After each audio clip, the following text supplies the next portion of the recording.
Il existe plus de 200 SCPI sur le marché. Et alors que certaines affichent des rendements proches de celui d'un livret A, t'en as d'autres qui affichent des rendements à plus de 8%, et même plus de 10% pour certaines. Pourtant, elles investissent toutes exactement dans la même classe d'actifs, l'immobilier, d'où le I de SCPI, Société Civile de Placement Immobilier. Donc pourquoi une telle différence? Comment ça s'explique? Comment repérer les bonnes SCPI? Et du coup, quels critères étudier pour en sélectionner une? On va faire le tour avec 5 critères dans cette vidéo. Et juste avant de rentrer dans le fond du sujet, il m'apparaît important d'expliquer c'est quoi une SCPI. Les SCPI, il faut savoir, si on remonte l'historique, c'est né en 1970. Ça a pris forme avec la loi 70-1300. Bon, on n'est pas là pour faire du juridique, là n'est pas le sujet. Mais donc ça remonte à une bonne cinquantaine d'années. Et en fait, les SCPI, c'est parti d'un constat très simple à la base. C'est que les rendements que l'on peut aller chercher dans l'immobilier professionnel sont supérieurs à ceux que l'on va aller chercher dans l'immobilier qu'on va qualifier de traditionnel. Donc ceux pour louer un étudiant, une famille, etc., etc. Pour donner un ordre d'idée, l'immobilier en France apporte un rendement moyen brut, donc avant charge et fiscalité, de 6%, là où l'immobilier professionnel, on peut aller jusqu'à plus de 10%. Le problème, c'est que ces biens immobiliers, et a fortiori dans les années 70, bah c'est pas les mêmes tarifs. Là où tu peux acheter un bien, un studio, pour 50 000 euros encore aujourd'hui dans certaines villes de France, des biens professionnels, ça peut chiffrer à plusieurs millions d'euros, et même plusieurs dizaines de millions d'euros parfois. Donc c'est pas accessible à tout le monde. Mais les gens n'étaient pas contents que ça ne leur soit pas accessible. Ils voulaient quand même aller chercher ce rendement. Donc ce qu'on a fait, c'est tout simplement qu'on a réuni plusieurs personnes. Et si tu réunis, par exemple, 1000 personnes avec 10 000 euros chacune, et bah là, tu as 10 millions d'euros. Ce qui te permet d'acheter un bien. Donc on réunit toutes ces personnes. Toutes ces personnes, on les met, on leur porte un... Enfin, on les associe dans une structure que l'on va appeler donc SCPI depuis 1970. C'est cette structure qui va acheter le bien. C'est pas les personnes en tant que telles, c'est la structure qui achète le bien. Et ensuite, on reverse les loyers, du coup, à chacun des associés de la SCPI, en proportion, évidemment, de ce qu'ils ont apporté à la base. Donc si je remets mon dessin au propre, c'est on réunit plusieurs personnes, on monte une structure appelée SCPI, qui est, pour info, alors je le disais, Société Civile de Placement Immobilier. Pour ceux qui s'y connaissent un petit peu, ça leur rappelle peut-être les SCI. Bah, la différence majeure entre une SCI et une SCPI, fondamentalement, c'est surtout le fait que la SCPI peut faire un appel public à l'épargne. Là où une SCI reste une structure beaucoup plus privée et familiale, éventuellement amicale. Donc, on monte une SCPI, et cette SCPI, elle achète des biens, et les loyers sont reversés ensuite à la SCPI, qui sont ensuite reversés aux différents associés. Donc voilà pour le concept. Pour info, les plus grosses SCPI, elles capitalisent aujourd'hui à quasiment 4 milliards d'euros. Ce qui sous-entend bien entendu qu'elles ne possèdent pas qu'un seul bien immobilier, mais plusieurs dizaines, voire plusieurs centaines, mais aussi plusieurs centaines de locataires. Ce qui vient fortement diluer le risque. Maintenant, diluer le risque ne veut évidemment pas dire sans risque. Et c'est là qu'on va rentrer dans notre premier critère, la stratégie de la SCPI. Il y a notamment 3 choses que l'on va aller regarder pour comprendre la stratégie de notre SCPI. C'est où elle a investi, est-ce que c'est en France, est-ce que c'est en Europe, est-ce que c'est dans le monde, sur quelle typologie de biens, est-ce qu'elle veut acheter des biens de petite taille, de 5, 10 millions d'euros, ou est-ce qu'elle rentre sur des biens à plusieurs dizaines de millions d'euros, ce qui aura un impact notamment sur la liquidité. Parce qu'évidemment, il est beaucoup plus facile de revendre un bien à 5 millions qu'un bien à 50 millions. On a beaucoup plus d'acheteurs potentiels. Et dernièrement, on va regarder dans quel secteur la SCPI va investir. Est-ce que c'est sur de l'immobilier de bureau, ce que faisaient historiquement les SCPI, de manière classique, ce que tout le monde a en tête? Est-ce qu'on est sur de l'entrepôt, de la logistique? Est-ce qu'on est sur de l'immobilier de santé, / éducation? Ou est-ce qu'on est un peu sur un melting pot, sur un ensemble de tout ça? Sur une stratégie donc diversifiée. Ça, c'est un sujet qui est très important, notamment puisque vous en avez peut-être entendu parler, mais c'était 2022-2023, aux suites du Covid, plus la montée des taux. Il y a beaucoup de SCPI de bureaux qui se sont littéralement effondrés, avec des pertes de, je crois c'est moins 20, moins 30% pour les plus lourdes. Pourquoi on parle du Covid? C'est évidemment l'un des impacts du télétravail. Je ne sais pas si vous habitez proche de Paris ou si vous y avez déjà été ou quoi, mais si vous y allez, et notamment dans les quartiers de la Défense, vous verrez que des biens en location, ça court les rues. Donc qui dit bien en location qui court les rues dit forcément toutes les SCPI qui avaient investi là-dedans, des pertes drastiques de valeur et des pertes drastiques de rendement, donc de loyer, bien entendu. Donc nous, quand on va vouloir investir dans une SCPI, on va évidemment privilégier les SCPI diversifiés. Ce sont des SCPI qui seront beaucoup moins sujettes aux problèmes localisés. Typiquement, si le bureau ne représente que 10% de mon portefeuille, j'ai que 10% de mon portefeuille qui subit une baisse et 90% qui continue de se porter bien. La logistique étant un secteur en forte croissance aujourd'hui. Donc ça, c'est la première chose. La deuxième chose, en matière de typologie, du coup, évidemment, on va privilégier les SCPI qui investissent sur des petits biens. Elles ne sont pas forcément majoritaires, mais ça reste un critère qu'il est important de prendre en considération.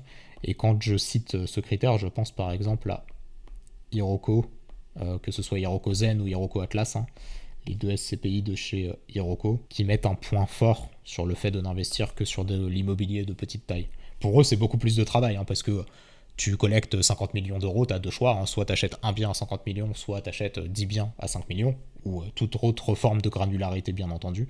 Mais plus tu vas chercher petit, plus tu as du travail de recherche, du travail d'acquisition, du travail de gestion de parc, de mise en relation avec les locataires, etc., etc. Mais plus tu as de liquidité. Et du coup, Iroko Zen et Iroko Atlas, qui sont faciles dans le top 10 par ailleurs, des meilleurs SCPI du marché, il faut les citer. Ensuite, d'un point de vue géographique, là, ce qu'il va être surtout important, c'est de prendre en considération l'impact fiscal. L'immobilier en France est lourdement taxé, là où l'immobilier hors de France te permet d'avoir une imposition largement plus faible. On en reparlera plus tard, j'ai réservé tout un critère sur celui-là. Donc ça, c'est pour le premier aspect. Deuxième critère, on va regarder la qualité opérationnelle de la SCPI. On va juger sa capacité à gérer, et notamment via deux indicateurs. Le premier, ce sera le TOF, taux d'occupation financier. Le concept du TOF, c'est tout simplement de regarder quelle proportion de mon parc immobilier est loué. Et on regarde cette proportion non pas en quantité, en pourcentage de biens, en pourcentage de lots, mais en pourcentage de revenus. Par exemple, imagine je possède 3 biens. Il y en a un qui n'est pas loué, les deux autres sont loués. Du coup, on dirait j'ai un taux d'occupation à 66%. Donc 2 biens sur 3 qui sont loués. Maintenant, imagine que sur mes 3 biens, il y en a un qui me reverse, je prends des chiffres simples, 100 euros de loyer, un autre qui me reverse 100 euros de loyer également, mais le troisième qui me reverse 800 euros de loyer. Là, ça permet de calculer donc mon TOF, taux d'occupation financier cette fois. Si j'ai toujours ces deux mêmes biens qui sont loués, je ne suis plus à 66% de TOF, je suis à 200 sur 1000. Donc 20%. C'est ça, le TOF, le taux d'occupation financier. Donc évidemment, plus il est élevé, plus ça sous-entend que la SCPI est bien gérée, et on le mettra en relation avec le rendement, ce TOF. Parce que j'ai envie de dire, le TOF à lui tout seul n'est pas forcément important, dans le sens où je préférerais 1000 fois avoir une SCPI qui m'affiche 8% de rendement avec un TOF à 50%, ce qui sous-entend qu'elle a encore 8% de rendement à aller chercher, qu'une SCPI qui affiche 8% de rendement avec un TOF à 100%.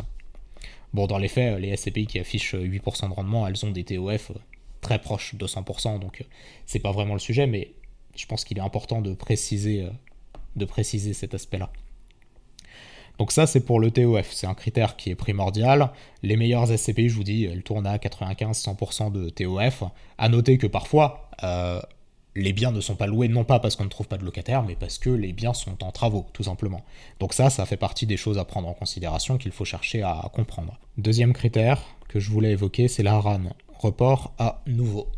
C'est un indicateur comptable qui nous apprend combien de trésorerie une SCPI a de côté.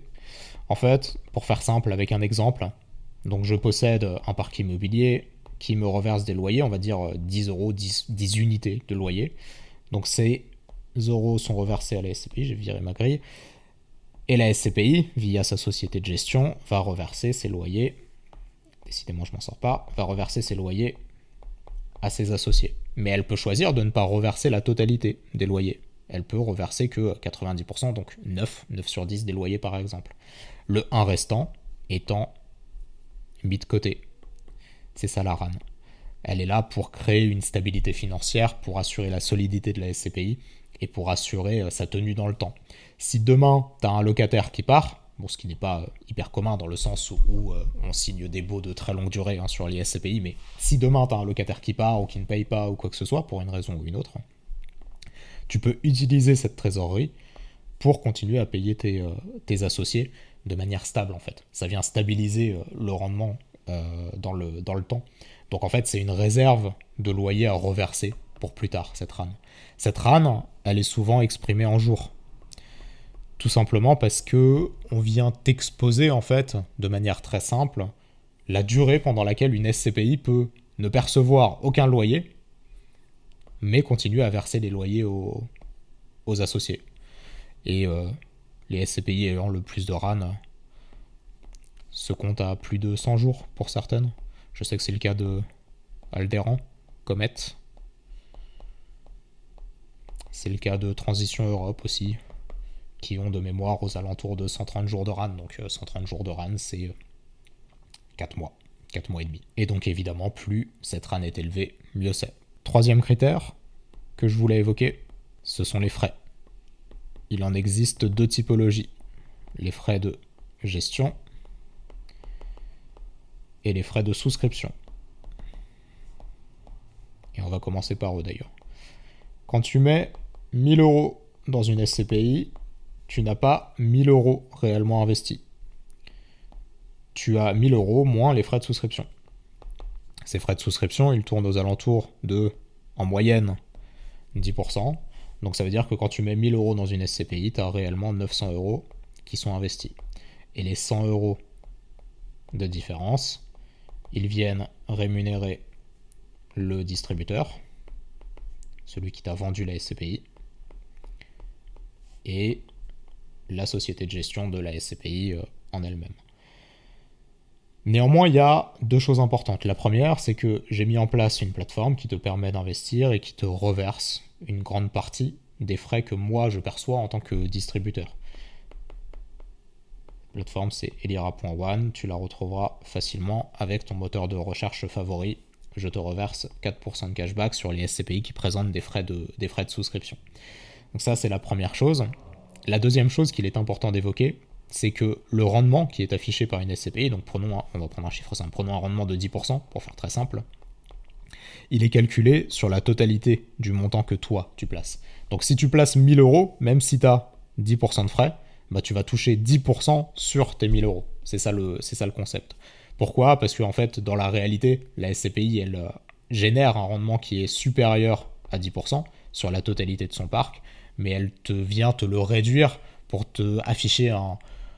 Bon, c'est un peu marketing, on va pas se mentir. L'idée, c'est juste de te donner plus de visibilité plutôt que d'avoir à faire des calculs dans tous les sens. On te dit, tu mets 1000 euros, t'as 10%, voilà. C'est aussi simple que ça. Je sais pas pourquoi j'efface, peu importe.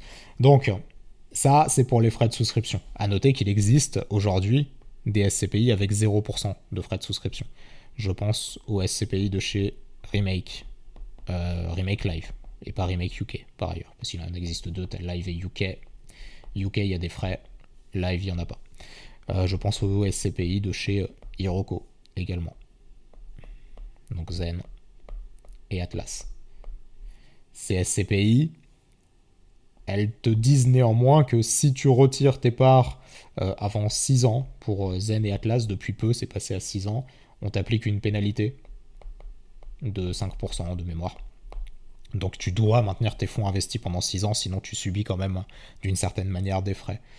Pour Remake Live, c'est la même chose, c'est juste la durée qui est différente, 3 ou 5 ans, on pourra retrouver l'information si besoin, mais sache juste le fonctionnement, quoi. Pour ce qui est des frais de gestion, ils sont eux appliqués sur les loyers qui te sont reversés. Mais de la même manière, entre guillemets, que tes frais de souscription, quand on t'annonce un rendement de 10% avec 10% de frais de gestion, on va faire simple, toi tu ne vas pas recevoir 10% moins 10%, donc 9%. Tu vas recevoir 10%. Parce que le rendement qui est annoncé par une SCPI, il est toujours net des frais de gestion. Donc c'est ce que tu reçois réellement sur ton compte en banque, les 10% qui sont affichés par la SCPI. Alors il est net, mais net avant fiscalité quand même. Hein. Donc c'est ce qu'on appellerait du net et pas du double net, finalement. On va rentrer sur notre quatrième critère, c'est celui de l'ancienneté de la SCPI. Et on va aller peut-être à l'inverse de ce à quoi l'on s'attendrait en général, c'est-à-dire qu'on va privilégier les SCPI les plus jeunes. Ça semble incohérent parce qu'on se dit toujours que ancienneté égale expertise, égale stabilité, égale durabilité, etc., etc. C'est vrai en un sens, mais c'est aussi un problème quand on parle de SCPI parce que les SCPI les plus anciennes, ce sont souvent les SCPI les plus figées, en fait. Notamment, ce sont des SCPI à capital fixe, généralement. SCPI à capital fixe, on va pas rentrer dans le détail, dis-toi juste que c'est une liquidité moins assurée. Sachant que la liquidité n'est jamais assurée dans une SCPI par ailleurs, même si son capital est variable.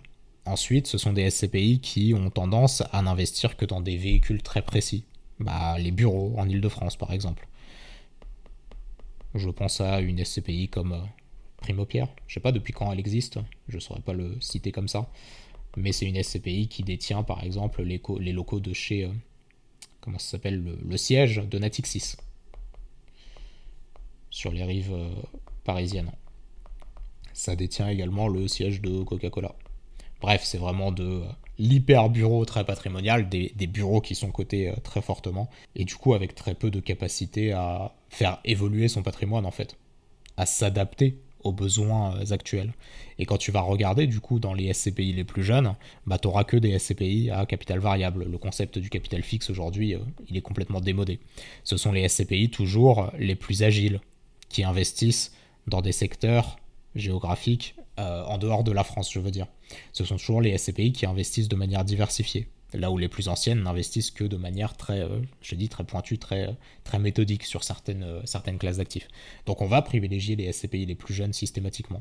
Ce sont aussi du coup les SCPI qui sont arrivées, notamment celles qui ont été créées depuis 2020 en fait, parce que c'est à ça qu'on fait référence. Hein.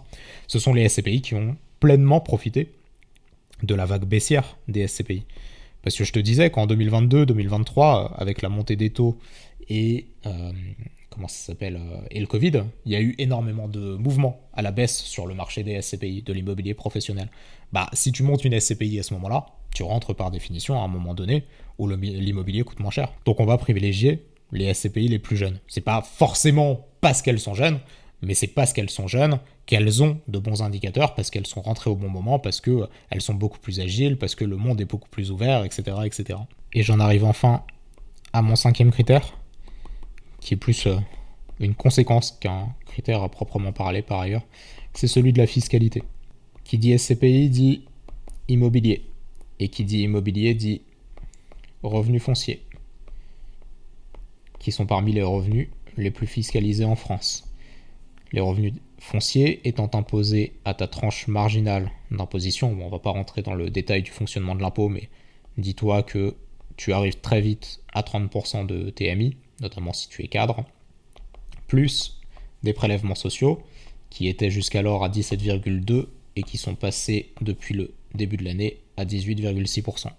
Bon, l'un plus l'autre, on fait les choses simples, hein. L'État te prend la moitié, 50% de tes loyers quand ils arrivent. Donc si tu as un rendement à 8, net de fiscalité, tu n'as plus que 4 dans ta poche.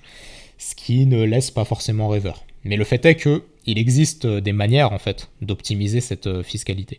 Et la première manière, qui est celle que l'on va évoquer dans cette vidéo, on pourra aborder les autres sujets plus tard via la nue propriété ou les contrats d'assurance vie, on en parlera dans une prochaine vidéo si ça vous intéresse. Ça va être du coup le sujet ici, celle de passer par des SCPI qui investissent à l'étranger.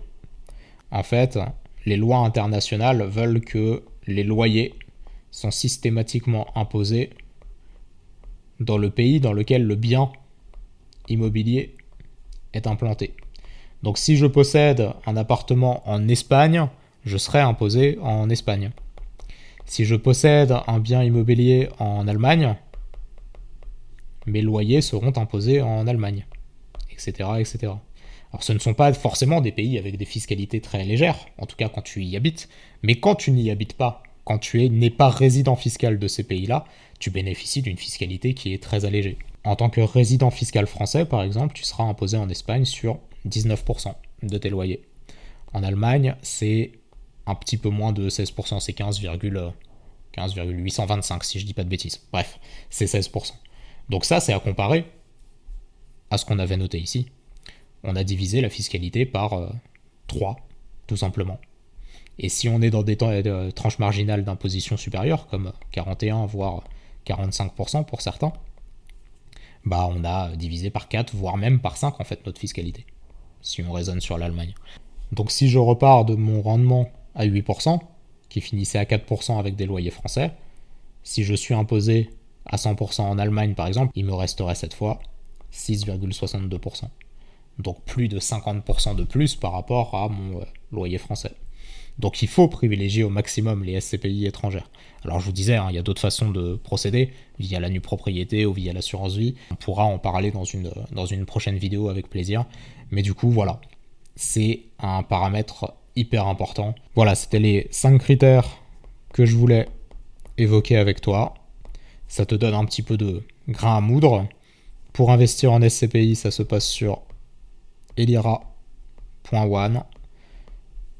Cashback de 4% sur tous tes investissements.